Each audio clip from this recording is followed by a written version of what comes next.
He's going to talk to you.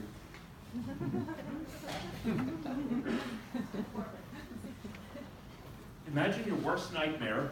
It's late in the evening, and you have a speaker who likes to speak a lot. It's hard to understand. I'm going to try and highlight the drivers of poor physician health, what we are and what we're not doing, and how you might join me in this effort to change the culture where I've been for 20 years. It's not one single thing. We have picked very resilient people to be medical students. But it's a system-wide approach. We've got to drop everything with efficiency of practice, culture of wellness. This has been endorsed by the AMA, by Stanford, by the Mayo Clinic, leaders in this field. I would say that we probably need to teach some more emotional intelligence. And Google has shown this, that when they look at the scores of their employees, it's not those with the highest scores, but those who can attest to emotional safety at work. Everybody has a voice, that leads to productivity. This is not physician health. These are the burnout rates across all subspecialties, and it's increasing. This is from Medscape in 2000. So whether you're in the intensive care unit or you're in the pathology lab looking at slides, there are common themes that go along that lead to physician burnout. In collaboration with personalized medicine, we would like to maybe predict those that might be more vulnerable to this. So when we get problems, in general, what we do is we tend to either blame, which is an easy quick fix, or we can take responsibility and fix it. How can we take responsibility? Well, parents tell their children, if you go to medical school and study hard and become a resident, and then a faculty member, a chair, dean, a CEO, and it's all pretty straightforward over here on the left. And here's me on my own over on the right. It goes along for pretty good. I wrote a book chapter, I got fired from the job, and then I got a teaching award, and then I got a patient complaint, and I'm just living in this. I don't know if anybody else wants to join me over this side. But people in general are afraid. We're not afraid of the bear in the forest.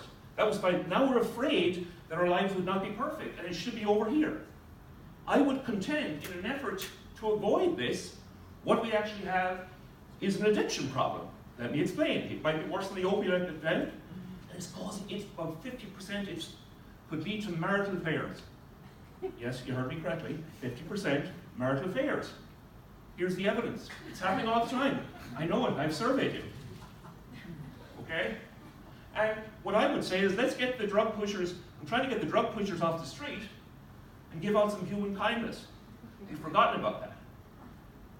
Now, when the CEO says no emails after work, we're going to have great work-life balance, we still got the problem during the day. This is not a joke.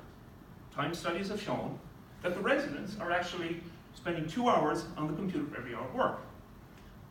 People think it's all about the pay and the hours worked. But when I look at the medical students going to the DEEC clinic, the free clinic, they don't get paid, and they like to do the work on the terms that they are doing. When we started the doctor business 2 centuries ago, this was the idea. No managed care, no computers, no RVUs. And today, we have 80% of physicians want a relationship with their patients, the top thing, and the patients want that relationship. So we have medical schools, we invented 4,000 medical procedures, 6,000 medicines, and this is what we got. You see, this guy here might be seen, he's burnt out. This is his 27th patient because reimbursement's down, he's doing more. He has great scores, but he's reached his max. If he's an Olympic athlete, we take him off. No one would expect to do that. Now the public is getting the sense, because the Physicians Foundation says that they find that the practices are busy, so they're getting a sense, it hasn't come to public awareness. Why should doctors complain? Doctors suffering in silence, great egos, but when they have to deal with their own things, this is a common problem. This is a picture that was taken outside the emergency room that went viral. A physician crying, he had been resuscitating a child. If he was a professional athlete, he'd have 4 doctors around him, lots of supporters. He's gone outside because he feels ashamed. We need to change the conversation. We can't say, Joe, don't worry about it. Because Joe is not thinking now, all he's doing is feeling. He shut his brain off, he is traumatized, and Joe is feeling. So we've got to be there and offer that support part. We do not want him going home and being one of the 1 or 2 physicians each day. 500 physicians committing suicide as worst case.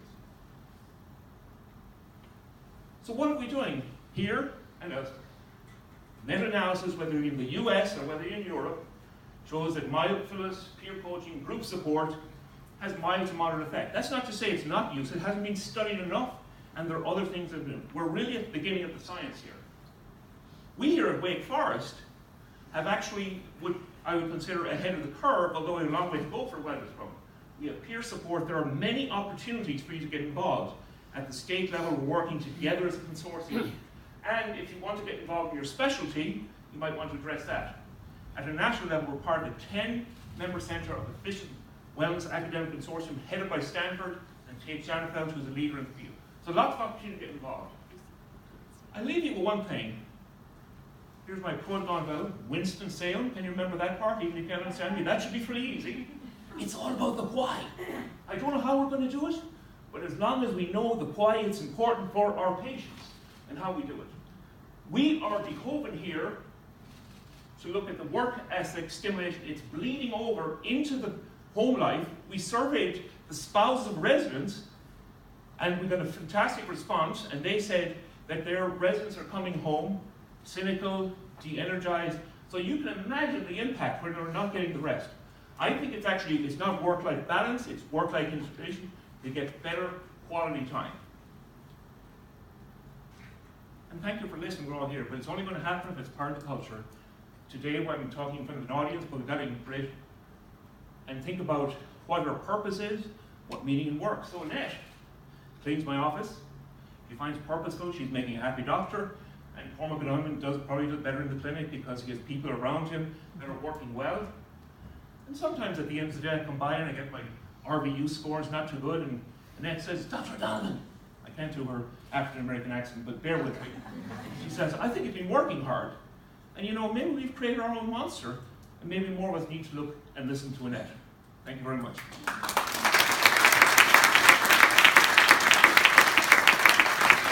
Now I'm going to introduce Dr. Heidi Montessori.